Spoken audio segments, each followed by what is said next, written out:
Hello dear viewer, here we are again. It's Friday evening, the 3rd of October 2025. Another public service announcement, another one about London.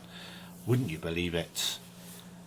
Well, let's first look at this. This was the first temporary danger area that I personally think was imposed upon the police.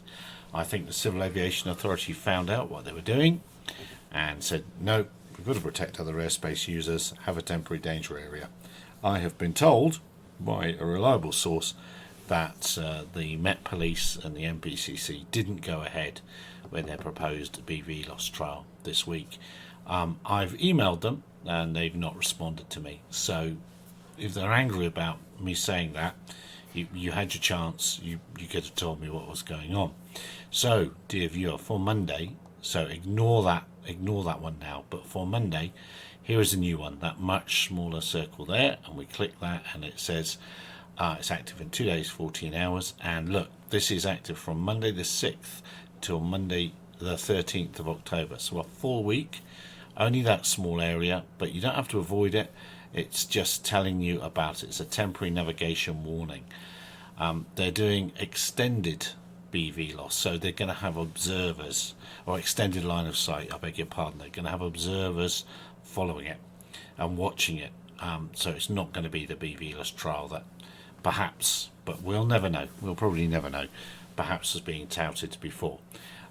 So there we are. If you are flying in London, that small area from Monday, seen by me in South Africa, thousands of miles away, on the very excellent drone safety map at dronesafetymap.com from Altitude Angel. There we are, Rich. I've got an advert in for you.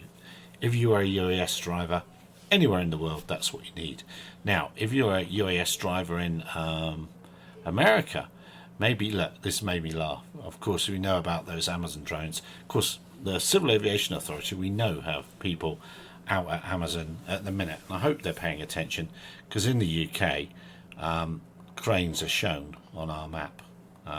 I'm sure they're supposed to be in America, and they would be if Altitude Angel were told about it. So there we go. Enjoy your weekend. Don't forget to see us on a Tuesday at 2100 Gin and Tonic, where no doubt we'll be talking about this some more. I've written a little piece in SES News. If I can be bothered, I'll put a link in it below. But otherwise, pop across to SES News. And I do feel a disturbance in the force. Have a lovely weekend, everybody. Bye-bye.